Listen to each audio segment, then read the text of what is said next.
The war's not over because one battle's lost. Now get up and finish the job. I said get up and finish the job! No more. What?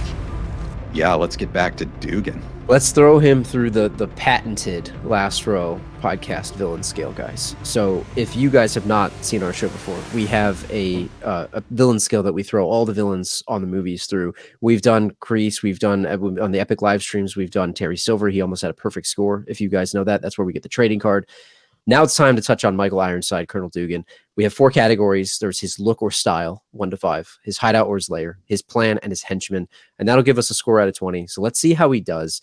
Let's start with his look or style. And this will be how we describe the character. So let's start with you, Badway. What do you think of his look or his style? What's your proposed rating? I'm fine with him covering his bald head up with the hat. You know, the hat is very 90s. We'll start there. I like the hat. I like the whole outfit going on. But like, not sure about his portrayed fighting style in this movie. Like, do you feel that they could have made him more of a badass? They seem to like really tone down his violence that he could have shown, right? He punched in slow motion. What do you think, Ken? I mean, he did not show, and Michael Ironside is badass. Like, he's awesome. Right. Like, I don't think they showed it enough. Like, is that like us? And Ken, what do you think? Like, is that us thinking that he's a bad fighter, or is it just a problem with the way they made the movie?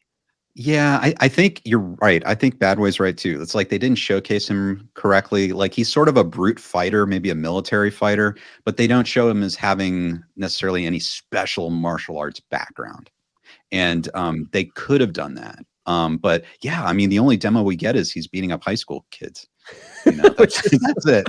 And of course, you don't want him to beat up Miyagi, and he can't. But right. Yeah, with no other like conflict to show him physically imposing his will, other than beating up high school kids, then you know it's hard to respect him as a fighter. You can respect him as an authority figure and a mastermind of this evil hall monitor crew that he's assembled, and who knows how long this has been running for. Like how many senior classes has this guy presided over? So. Right. I mean, run amok on the town for a decade or plus, who knows? But I like the idea of him, but I don't like that they didn't, I wasn't afraid of him physically. I feel like his fighting style immediately docks at least 1 point because he got his ass handed to him by John or by Mr. Miyagi, which anyone would really, right? He got his butt kicked, but he didn't really show much else. I mean, we just saw him in military, clothes. There's not much there. Like, he did look kind of intimidating though. So I feel like maybe we could start at a 3 and maybe go with like a 3. He looked pretty cool, but maybe you dock a point there. I don't know. What do you guys think? Yeah, I mean, I was about to say 2, but I mean, I'll accept your 3 if you guys want to go 3. Kenny, you want to be a tiebreaker? I think since it's Michael Ironside, it's got to automatically be at least a 3. Yeah, we'll respect him. Yeah. Let's go with a 3 here because I think the fighting style keeps him from going further, I think. And we'll talk a little bit about what are his digs though. What's his hideout? Does he live in the school? It's the school. Yeah, it's the school. which is not very good, right? Yeah. Like, right. That's where he keeps his bungee jumping gear, I guess, in the athletic closet. I mean, this has got to be low, right? It's got to be a 1. Like, yeah, right? and I think we speculated in when we in the pre-notes while we met that it's possible he lives with his mother still. It's possible, but no, she lives with him. He doesn't live with her. She lives with him. So, I mean, he might be taking care of her, and maybe he's a nice person outside of this, and that's where the rage is coming from. And that's where the parties go when the Alpha Elite want to throw keggers. He lets because he wants the kids to think he's cool, so he buys them beer and throws keggers at his parents' house, aka his house. Yeah. Right. So is the school a good lair? I like the school as a setting for some bad stuff going down. Like less travel than the substitute, right? It's a great setting. Yeah. Right? But I mean, like to what you guys are saying, what a missed opportunity for this movie, because the Alpha Elite could have had their own building, their own like place, intimidating location. Warehouse. Get them a warehouse. Yeah, like a warehouse, right? Yeah. So the only place I see them really, aside from the cafeteria, is outside in the field. Well, I mean, that's pretty weak. You mentioned too, and we heard Eric say it's like the football team. That's why they want to go there. They talk about athletic spending is out of control at some schools. They don't spend on the academics. These guys are overfunded. They should have had like a mecha temple or something that was like their training headquarters and stuff. They really missed an opportunity there. And because of that, I feel like his layer is bad. But you got to give him credit for being on the base of operations. He doesn't have to travel anywhere. What do you think, Badway? I mean, for the mastermind of this, military operation that doesn't really seem like to have any growth opportunity, I'm tempted to start at a 1 and can be talked into a 2. Here's why it's got to be a 2. He has the docs. They're his docs, and maybe it's a 2 because of that. Oh, you're adding the docs could be part of his because it's part of the layer. I mean, that's he where knows he you can murder there and get away torch cars and murder people. Yeah. So it's kind of like it's part of his base of it's not where his headquarters is, but it's a satellite location. He's got that place, and he has maybe the police on the payroll too. They don't go to the docks. He's got to go torch a car down there tonight. Stay away. Stay out of here. He's going to throw some bodies in the river. So I feel like maybe there's a code he says to so they know. All right, we're not going to ask any questions. You're the tiebreaker, Ken. What do you say? 1 or a 2? Gosh, see, the thing is, I like the docs idea. However, I think that's a Ned thing. Yeah, true. And like what Badway was talking about, because Ned wanted to meet Julie at the docks. It's like Ned's the one who keeps pushing the docks. Yeah. He thinks it's a romantic place or a place he can get away with stuff. And, I think Dugan is kind of, as Badway was saying, kind of weak. He kind of takes his cues from Ned as far as like all this nefarious stuff. So I'm going to say the docks are more a Ned thing. Okay. And the school is more a Dugan thing. So I'm going to give him a 1. Okay. Two things. Ned reminds Dugan of himself. He's reliving glory days. Yeah, that's what it is. So he's living vicariously through Ned. Like, bring him to the docks. Yeah. And 2, didn't earlier in the movie Ned said something like, "Julie, have you ever been to the docks? A girl like you, pretty girl like you." Is the docks like make out the mountain? Is that like what? Is that what goes on there? Do teens go there to make out at the docks? Next to all the blown out cars and dead bodies. So the docks is just a wild west of sex and murder in the city. Super romantic. They're going to the docks. I've been to Boston. I didn't live there, but I've been there. It didn't seem like it to me. But hey, who the heck knows? Yeah, I'm in favor with Ken's 1. Yeah, let's go 1. Let's touch on the plan here, and maybe let's start with you, Badway. But just describe this guy's plan. What are his motivations? And we can do it quick. Lead teenagers to make himself feel like a big man to relive the glory days. Is that the plan? I think so. What do you think, Ken?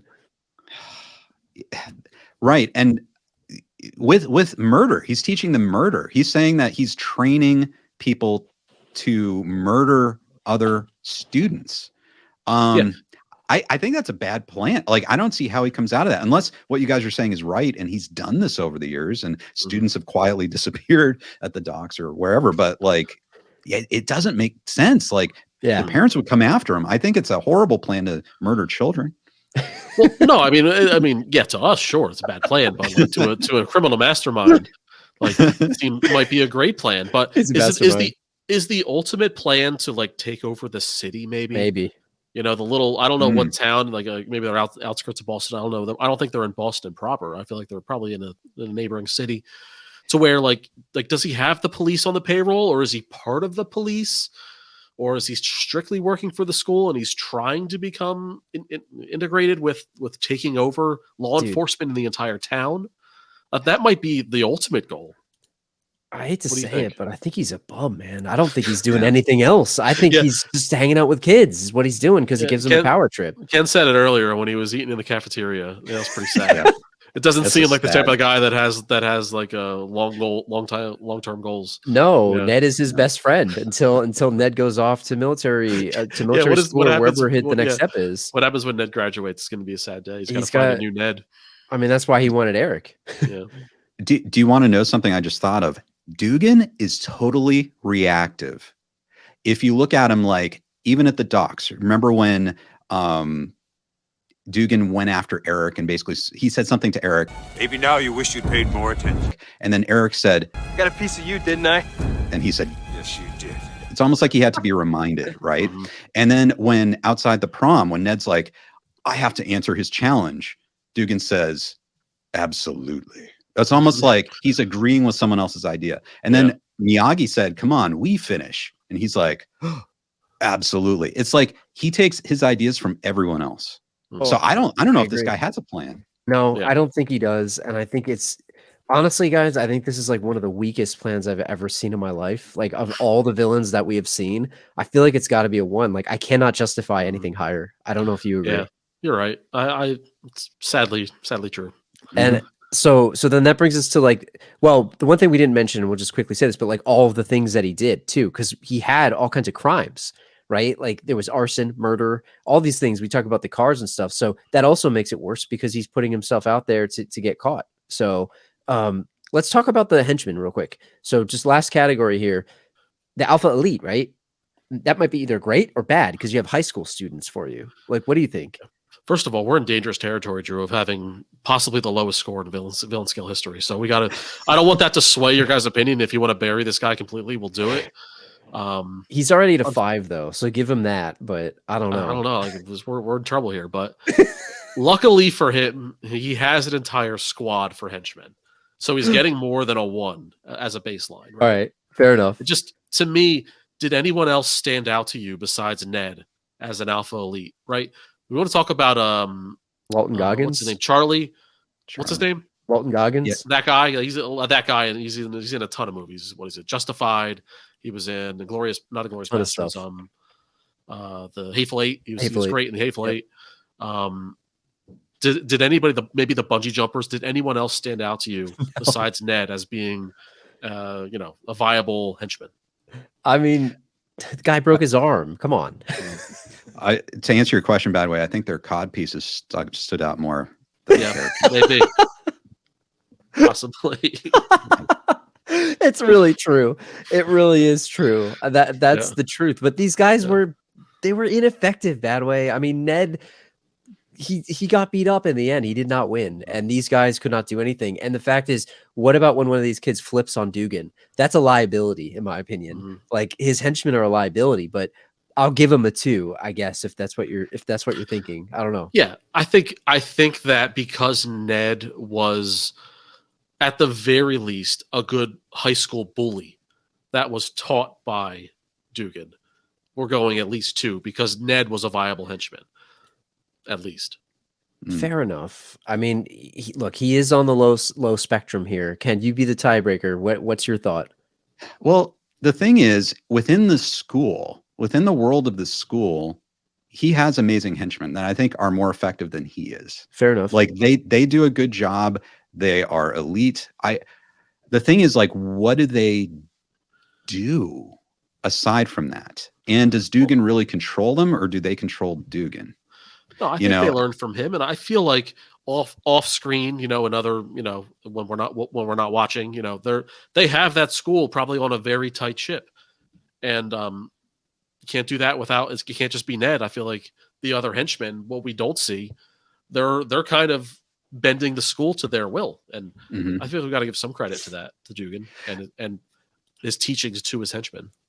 I think you're right, Badway, and I think that would earn him a 3. Except, I think we have a Ned problem. Yeah, because Ned, I would give maybe the henchmen a higher score if they were like more obedient and not undermining Dugan. But Ned is like doing things on his own and manipulating Dugan. Loose cannon. And yeah, he's more of a loose cannon. So Dugan doesn't necessarily have the tight control over his henchmen that you would want out of a villain. Yeah, but I think that might also be by design. I think Dugan is kind of the thought of do what you want to do, but if you're going to do it, effing do it. And finish it, do it right. Go to the extreme, right? Yeah. But I'm totally fine with the 2. I'm fine. Let's go 2, guys. Yeah, 2. I feel like it has to be. So if we recap for the audience here, that's a 3 for look and style, a 1 for his hideout and his lair, a 1 for his plan, and a 2 for his henchman, which puts him at a 7 out of 20. And guys, I got the list of all of the other villains that we've done here.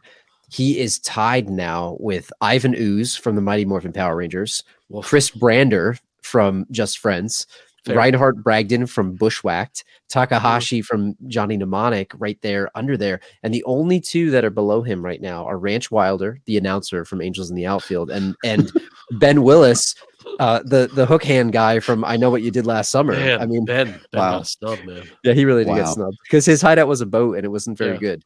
But yeah, I mean, this is Colonel Dugan, man. I mean, he's no Terry Silver. That's all I can say. I'll tell you what, though. Dugan leads that group of villains. I'll tell you that much. Like, he deserves to be on the Right. top of all of those Yeah. guys that you just mentioned. He is. He's better He than is. Ivan Ooze. I know. Yeah, go ahead, Ken. I was just going to say, potentially, Dugan could have been very easily better. I think if the movie and the script just did a few things to showcase like whatever Dugan's true talents are, I think he could have done better. This is where I think the movie lets the character down. Yeah, for sure. Yeah, I agree with you. And I think we didn't really talk about the final fight and all that stuff, but typically when you listen to the show, we're not really doing a lot of plot stuff, but I thought the final fight was good. I like that Julie beat him, but at the end of the day, it was cool how Miyagi let her have the fight versus doing something that was maybe, oh, you can't fight. Like, I like that he tailored his style. Yeah, and obviously Ironside is badass, and he could only do what he was given, so it's clearly not his fault. So we wish better for Ironside. Yeah, that way. I would agree with that.